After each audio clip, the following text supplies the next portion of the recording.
तो पहले तो कैंसर, और उसमें भी पैंक्रियास का कैंसर। ये ऐसा होता है कि मान लो सब कुछ खत्म हो जाता है, और जब कैंसर होता है ना तो सिर्फ एक व्यक्ति बीमार नहीं होता है, उसका पूरा परिवार। और ऐसा नहीं होता कि कोई चीज़ ना एकदम से हो जाती है, कई बार कि एक्सीडेंट हुआ और आप ठीक हो जाते हो। ये बीमारी कैसी होती है कि बीमारी है, आपको पता है, कई बार आप पेशेंट को बता ही नहीं पाते हो, बल्कि ज़्यादातर केसेस में आप बता ही नहीं पाते हो। आपको ऐसा लगता है कि बताने से शायद सब कुछ खत्म हो जाएगा, जबकि कहीं ना कहीं सब कुछ खत्म हो चुका है, आप जानते हो, लेकिन फिर भी आप हिम्मत ही नहीं कर सकते हो कि अपनी बात को आप बता सको। तो वो क्या होता है ना, धीरे धीरे धीरे धीरे मरना कह रहे हो उसको, मतलब पूरा परिवार कहीं ना कहीं सफ़र कर रहा होता है। तो बहुत बहुत बुरी कंडीशन होती है। खैर चलो, मैं शुरुआत से शुरू करता हूँ। इस कहानी के कैरेक्टर्स आपको बता देता हूँ, और ये सच्ची कहानी है, ये कहानी मेरे फादर के बारे में है। तो हम इसको बिल्कुल शुरुआत से जानेंगे तो आपको समझ आएगा कि कैंसर किस कारण से होता है और क्या चीज़ें इसमें मेजर होती हैं। वीडियोस थोड़े लंबे हो सकते हैं क्योंकि मैं सारी बातें आपको बताऊंगा कि हमारा क्या एक्सपीरियंस रहा, क्योंकि जो मैंने इस पूरी जर्नी में फेस किया, तो मुझे लगा कि सबसे बड़ी चीज़ ये होती है कि परिवार को ना कोई गाइडेंस नहीं मिलता। मैं तो एक डॉक्टर हूँ, इसके बाद भी मेरे पास कोई गाइडेंस नहीं था। मतलब ये था कि एक डेड एंड था कि अभी क्या करें इसके बाद, कि कुछ भी नहीं, जहाँ चाह रहे थे कुछ भी नहीं। और वैसे भी कि किस तरह आगे बढ़े, कि अच्छा कुछ नहीं के बाद भी एक लाइन ऑफ प्रोटोकॉल होता है ना कि आप इस लाइन पे बढ़ते हो कि ऐसे ट्रीटमेंट चलेगा, भाई ठीक है, कुछ है नहीं करने को, तो वो भी नहीं पता था। तो बस ये समझ आ रहा था कि जहाँ मिल रहे थे लोग, बस कि कैसे पैसा ले लिया जाए, तो फ़र्क नहीं पड़ता। मतलब ये एक हार्श रियलिटी है जिसके थ्रू मैं अभी इस पूरी जर्नी में हम लोग गए। हमने देखा कि किसी को कोई फ़र्क नहीं है, आप कौन हो, आप क्या सफ़र कर रहे हो, आप कितना परेशान हो, लोगों को फ़र्क पड़ता है कि आप उनको क्या दे रहे हो। आप कुछ नहीं दे रहे तो सब कुछ खत्म है। तो चलो इस कहानी को शुरुआत से बिल्कुल समझते हैं, और आपके हर सवाल का जवाब मैं उम्मीद करता हूँ जो भी आपके माइंड में आएगा मैं दूंगा इस लेक्चर के थ्रू, इस वीडियो के थ्रू। ये कुछ 7, 8, 10, 12 कितने भी पार्ट्स हो सकते हैं, मुझे नहीं पता अपनी बात कहने में मुझे कितना समय लगेगा। अगर आप सपोर्ट शो करोगे तो मैं इनको कंटिन्यू करूँगा इसी चैनल पे। प्लस एक दूसरा चैनल है, उसका लिंक मैं यहाँ कमेंट में दे दूँगा, तो उस पर आने वाले समय में ये वीडियोस आपको सारे मिलेंगे। शायद यहाँ से मैं रिमूव कर दूँ, तो उस चैनल को भी सब्सक्राइब कर लेना अगर सच में आप इस बीमारी को सफ़र कर रहे हो। और एक सीक्रेट मैं पहले ही खोल देता हूँ कि कैंसर जो है ना, ठीक हो सकता है, मतलब दुनिया में कुछ भी ना नहीं है, डिपेंड करता है कि सारी चीज़ें मिलकर कैसे काम करती हैं। लेकिन ऐसा नहीं कि कैंसर ठीक नहीं हो सकता है। मैं ये नहीं कह रहा कैंसर ठीक हो सकता है 100%, मैं ये कह रहा हूँ कि हाँ ठीक हो सकता है।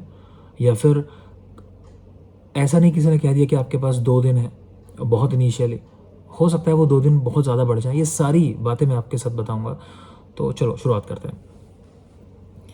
तो सबसे पहले क्योंकि इस कहानी में मैं भी एक किरदार हूँ, तो सबसे पहले अपना इंट्रोडक्शन दे देता हूँ। और इसलिए भी कि आप इंटरनेट से इधर उधर देख के कोई कई बार ट्रीटमेंट शुरू कर देते हो, और मैंने बहुत देखा है कि लोग आयुर्वेद को ब्लेम करते हैं कि भाई आयुर्वेद में ये चीज़ गलत हो गई हमारे साथ, हमने तो आयुर्वेद का ही ट्रीटमेंट लिया था। फिर मैं पूछता हूँ किससे लिया था, तो बोलते हैं यूट्यूब से देखा था या गूगल पे देखा था।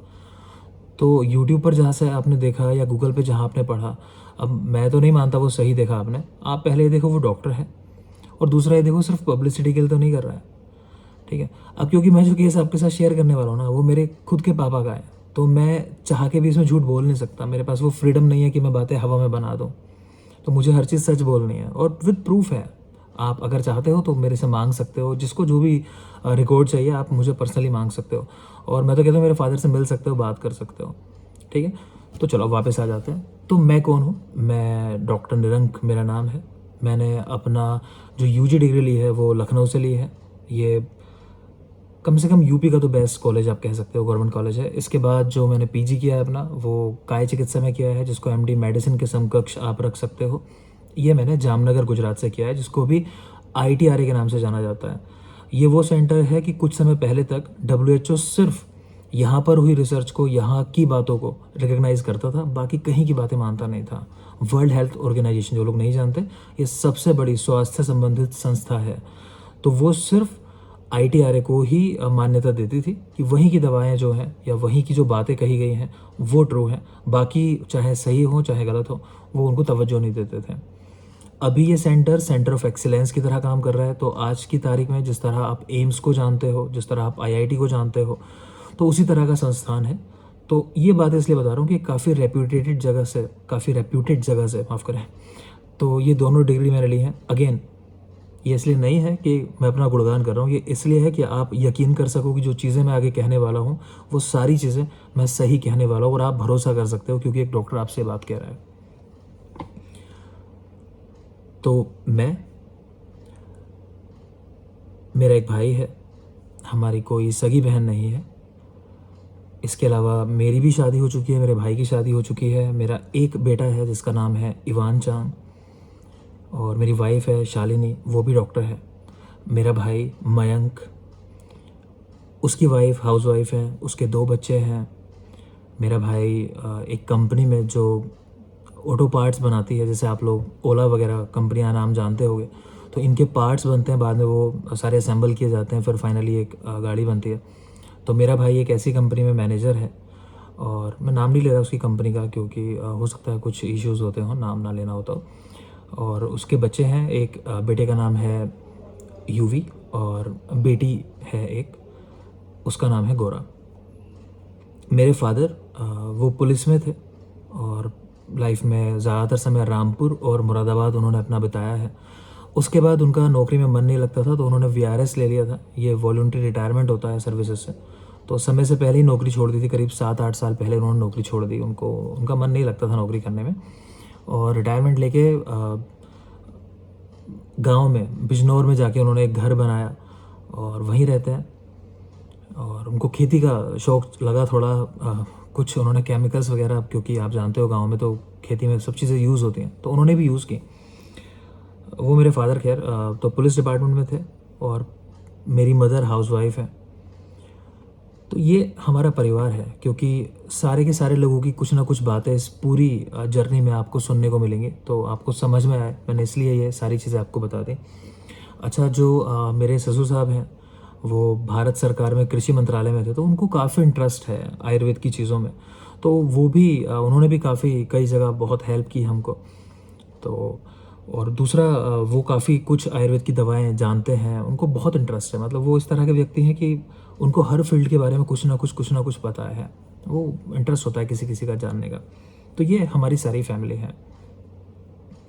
अब ये कहाँ से बात शुरू होती है, देखो मेरी मदर को ना लास्ट ईयर कुछ यही दिन थे, अगर मैं सही याद कर पा रहा हूँ, क्योंकि ये कांवड़ के आसपास का समय था। मैं एनसीआर में रहता हूँ और यहाँ ये वाली कांवड़ जो है इसका काफ़ी ज़ोर होता है, तो यही दिन के आसपास की बात है। तो मेरी मदर को फेशियल पैल्सी हुई और उसके आसपास ही मेरे फादर को ना थोड़ा सा पेट में दर्द रहने लगा। तो पापा के पेट के दर्द पे सबका ध्यान था, लेकिन अचानक से जब मेरी मदर से एक दिन मेरी फ़ोन पे बात हुई तो मुझे ऐसा लगा उनका जो चेहरा है वो एक तरफ थोड़ा जा रहा है बात करते समय। तो मैंने उनको बोला कि कोई समस्या है क्या? उन्होंने कहा नहीं। तो लेकिन मैंने कहा कि आपका फेस तो एक तरफ टर्न हो रहा है, कि ज़रा बीपी चेक कराओ। बीपी चेक कराया, उनका बीपी काफ़ी बढ़ा निकला। तो मैंने उनको तुरंत ही, मतलब मैंने ये नहीं कहा कि आप आयुर्वेद का ही इलाज लेना है या एलोपैथ का इलाज लेना है, मैंने उनको कहा आप तुरंत जाओ। कुछ आयुर्वेद में मैंने बताया और उनको फिर ट्रीटमेंट के लिए भेज दिया, बीपी चेक कराने के लिए। बाकी बीपी वगैरह चेक हुआ, गोलियाँ जो भी आप जानते हैं, बीटा ब्लॉकर्स वगैरह, वो उनकी चल गई। खैर वो ठीक रही, लेकिन पूरा का पूरा फोकस जो है हमारा वो शिफ्ट हो गया हमारी मदर के ऊपर। फादर के ऊपर हमने उस समय इतना ध्यान नहीं दिया। फिर अचानक से वो, मतलब फादर बीमारी के पॉइंट ऑफ व्यू से सेकेंडरी हो गए और मदर के ऊपर पूरा हम लोग का फोकस हो गया। तो ये कुछ समय तक ये चीज़ चलती रही। और इस बीच में कह लो कि मेरे फादर को दर्द होता था, और क्योंकि वो बिजनौर रहते हैं और मैं एनसीआर में रहता हूँ, अब मुझे मन होता था उनको अपने पास बुलाने का, लेकिन आप पुराने लोगों में अक्सर देखोगे कि वो गांव छोड़कर नहीं आना चाहते, वो शहरों में नहीं रहना चाहते, उनका मन नहीं लगता है यहाँ के। हम लोग की आदत हो जाती है, हम रहने लगते हैं। तो जब भी वो बीमारी अपनी बताते थे तो मेरे पास एक ही बात होती थी कि यहाँ आ जाओ पापा, मैं यहाँ आपकी जाँचें करा दूँगा, और मैं कराता भी था। लेकिन देखो क्या होता है ना, कि जब कोई आपका बहुत क्लोज होता है ना, आप सब कुछ जानते भी हो, उसके बाद भी आप उस लेवल पे नहीं सोच पाते कि कैंसर होगा या कोई इस तरह की लाइफ थ्रेटनिंग कंडीशन होगी। तो मैंने कभी वो सोचा ही नहीं। तो ये मेरी मदर की बात थी। अच्छा, इसके पहले ये तो बात मैं आपको बता रहा हूँ लगभग जून जुलाई की। इसके पहले फरवरी में क्या हुआ था पिछले साल, जो 2024 के अंदर, कि मेरे फादर को ना अचानक से एक दिन पेट में दर्द हुआ और पता चला मुझे कि वो बेहोश हो गए थे। तो हमारे आसपास ही एक आयुर्वेद के डॉक्टर हैं, और आप हाँ, ये समझो कि अगर कोई मॉडर्न प्रैक्टिस कर रहा है, जिन लोग को नहीं पता उनके लिए बता देता हूँ। देखो, आयुर्वेद के डॉक्टर्स जो होते हैं उनको भी परमिशन है, अलग अलग स्टेट में अलग अलग परमिशन है। कुछ स्टेट के अंदर ऑपरेशन भी कर सकते हैं, कुछ स्टेट में बहुत सारी मेडिसिन है, मैक्सिमम आ जाती हैं उसमें। तो पूरा एक शेड्यूल है, तो वो सारी दवाएं दे सकते हैं। तो वो डॉक्टर साहब ने जो है मेरे फादर को उस समय एंटीबायोटिक्स दी। उन्होंने जांच कराई, अब क्योंकि लैब बहुत अच्छी नहीं होती, अब जिस लैब में जांच हुई मुझे भरोसा नहीं था कि वो सही रिपोर्ट है, लेकिन फिर भी रिपोर्ट के अंदर टाइफाइड आया। तो उनको कुछ एंटीबायोटिक्स दी, काफ़ी हैवी एंटीबायोटिक्स दी, और मेरे फादर को 2-3 दिन में ऐसा लगा कि हाँ मैं ठीक हूँ। और वो उन्होंने ट्रीटमेंट पूरा भी नहीं किया, मतलब डॉक्टर ने भी पूरा नहीं कराया, मैंने भी कुछ नहीं कहा, क्योंकि मैं पहले ही डाउट कर रहा था कि टाइफाइड शायद था ही नहीं। और रिपोर्ट जो उसके बाद वो भी नॉर्मल ही आ गई उनकी, कुछ 5-6 दिन बाद दोबारा उन्होंने जांच करा ली थी। तो खैर, मतलब मैं उससे इत्तेफाक नहीं रखता, वो सारी चीज़ें मैं मानता हूँ गलत थी, लेकिन चलो जो भी रहा। तो ये सब चीज़ें पहले हो चुकी थी। और इस बीच में पापा क्या कर रहे थे ना कि बहुत सारे डॉक्टर्स थे बिजनौर में, इवन एक तो MBBS MD DM डॉक्टर थे, उनके पास भी गए। तो उन्होंने एंडोस्कोपी कर ली और बाकी बेसिक जांचें करा ली, कुछ CBC वगैरह, खून की जांच होती है। एंडोस्कोपी आपने देखा होगा, मुंह में जो पूरा रास्ता होता है ना, इसको चेक किया जाता है, इसको देखा जाता है पूरे रास्ते को। तो उसमें अक्सर ऐसा होता है कि अल्सर वगैरह हो तो उसके लिए कराया जाता है। ठीक है, तो एक वो जांच करा दी, एक CBC हम बोलते हैं कंप्लीट ब्लड काउंट, तो खून की पूरी जांच जो है वो करा दी। और कुछ बेसिक जांचें जो कराई जाती हैं कि भाई अल्ट्रासाउंड हो जाता है ना, कि मेनली पेट के लिए कराते हैं कोई इन्फेक्शन वगैरह हो तो। और LFT KFT मतलब लीवर के फंक्शन देखने के लिए LFT होता है, लीवर फंक्शन टेस्ट, और किडनी के फंक्शन देखने के लिए किडनी फंक्शन टेस्ट होता है, KFT। तो वो सारी जांचें बेसिक कराई, नॉर्मल थी। लेकिन करते करते फरवरी से, मैं आपको बता रहा हूँ, ये जून जुलाई में मम्मी के साथ जो हुआ था वो हुआ था। तो इतना समय बीत गया, लेकिन डॉक्टर को ज़रूर नहीं लगा जांचें करानी चाहिए, लेकिन मैं डर रहा था। तो मैंने क्या किया, जब पापा को आराम नहीं था, मम्मी ने बताया कि ये दुनिया भर में जा रहे हैं लोगों के पास। अब एक गलती वहाँ पापा ने की, या कह लो कि हमारी भी रही, कि हम थोड़ा सा इग्नोरेंट हो जाते हैं। कि पापा, क्या हुआ कि बहुत सारे ना, अक्सर सुनोगे उनको लोग डॉक्टर या वैद्य कंसिडर कर लेते हैं कि आपके आसपास कोई है, ऐसी दवा दे रहा है, कोई डिग्री नहीं है उसके पास। ठीक है, तो पापा भी ऐसी जगहों पे जाने लगे थे, मगर मुझे लगा कहीं ना कहीं कि हो सकता है ये चीज़ इनको, कि शायद इनको कॉन्स्टिपेशन ही रहता है, वो एक समस्या थी उनके साथ कि कॉन्स्टिपेशन रहता है, तो ऐसी जगह जाते हैं, चलो कोई बात नहीं, इतना मैंने समझा दिया, कोई इंजेक्शन वगैरह नहीं लेना है कहीं जाते हो तो मैंने कहा ठीक है, चलता रहेगा। तो ज़्यादातर जगहों पे वो इस तरह का इलाज लेते रहे। उधर डॉक्टर, मैं नाम नहीं लेता चलो, तो जो DM डॉक्टर थे बिजनौर के, वहाँ भी उनका इलाज चलता रहा। वो बहुत खुश नहीं थे, वो मना करते थे कि मुझे नहीं जाना, लेकिन मैंने कहा नहीं, आपको जाना है पापा, क्योंकि हम चीज़ों को बीच में नहीं छोड़ेंगे, वो चीज़ ठीक होनी चाहिए, है ना, उसको रूल आउट करना है। फिर एक बार मैं खुद गया उनके पास, मैंने उनसे कहा कि सर आपको जो लगता है वो जांचें करा लो, और मैंने उनको इंग्लिश में बता दी ये बातें, क्योंकि पापा को कॉन्स्टिपेशन रहता था।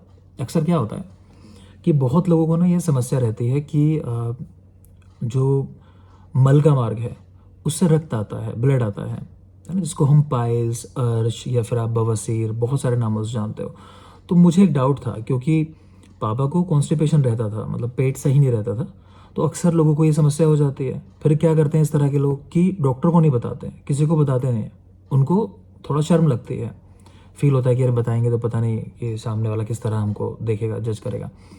तो मेरे मन में एक डाउट था कि कहीं ऐसा तो नहीं है। तो मैंने डॉक्टर को इशारों में ये बात भी बता दी कि मैं डाउट करता हूँ, इंग्लिश में बोल दिया मैंने उनको कि शायद इनको ये समस्या हो सकती है, तो एक बार इसको भी आप रोल आउट कर लो। मगर भाई मैं सच में बहुत निराश हुआ। उस व्यक्ति ने मेरे फादर से पूछा भी नहीं, कुछ नहीं कहा। मैं वहीं बैठा था, मैं देख रहा था क्या कहेगा, कुछ पूछेगा, मगर कुछ नहीं। बहुत बहुत मैं निराश हुआ। खैर उन्होंने दवाई दी मेरे पापा को, आराम नहीं हुआ, पापा जाते रहे, वो फिर ऐसी महीने 2 महीने खिंच गए। मगर अब मेरे मन में थोड़ा थोड़ा कुछ डाउट होने लगा कि कहीं कोई समस्या ना हो और मैं कहीं इसको इग्नोर करता रहूं। तो मैंने पापा को अपने पास यहाँ NCR में बुला लिया, और मैंने उनका फाइब्रो स्कैन, एक जांच होती है, उसमें पूरा लीवर को मेनली, कि लीवर ठीक है या नहीं है, तो वो एक जांच होती है, पूरा लीवर को देख लेते हैं कि उसमें कहीं हार्डनेस तो नहीं हो गई है, ख़राब तो नहीं हो गया। क्योंकि मुझे डाउट था कि भाई जो मेन ऑर्गन है उनमें कोई समस्या होनी नहीं चाहिए।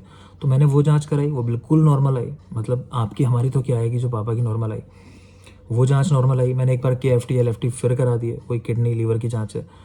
इसके अलावा मेरी फादर को थोड़ा सा हिंट देके कि मैं कुछ जांचें आपकी करा रहा हूँ पापा, तो मैंने उनकी हेपेटाइटिस के लिए, इवन HIV भी मैंने उनकी जांच करा दी, क्योंकि मुझे ये था कि कुछ भी ऐसा रह ना जाए कि जो लाइफ में बाद में हमें रिग्रेट हो कि हमने क्यों नहीं कराई। तो मैंने सारी जांचें कराई, सब कुछ नॉर्मल था। अब माइंड में मेरी भी एक ही चीज़ थी कि शायद कॉन्स्टिपेशन ही रहा होगा, या फिर शायद टाइफाइड का उन्होंने पूरा कोर्स नहीं किया। हमने एक बार फिर टाइफाइड की जांच कराई, तो वो अगेन नेगेटिव ही आया, आना ही था। तो ये सब चलता रहा। अब मैंने पापा को अपने पास यहाँ रोक लिया 6-7 दिन। तो आयुर्वेद में एक ड्रग होती है, एरेंटेल होता है, कैस्टर ऑयल, वो मैं उनको यहाँ देता रहा लगातार अपने पास जब तक मैंने उनको रखा। वो करीब 7 दिन मेरे पास रुक के गए।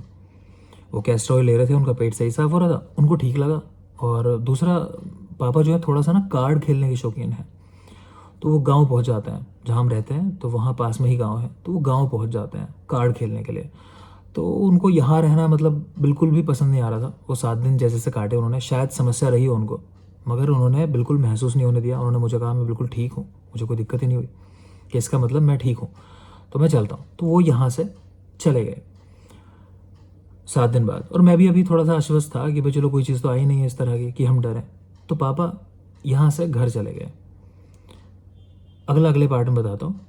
तो अगर अच्छी लग रही हो बात, या लग रहा हो कि कोई डायरेक्शन मिलेगी, या कोई आपके आसपास खासकर कैंसर जैसी बीमारी से ग्रस्त हो, तो प्लीज़ प्लीज़ प्लीज़ उसको रेफ़र कर देना। क्योंकि मुझे पूरा यकीन है लास्ट होते होते आपको बहुत ज़्यादा हिम्मत मिलेगी और बहुत सारे नई बातें मिलेंगी, बहुत सारे विचार मिलेंगे।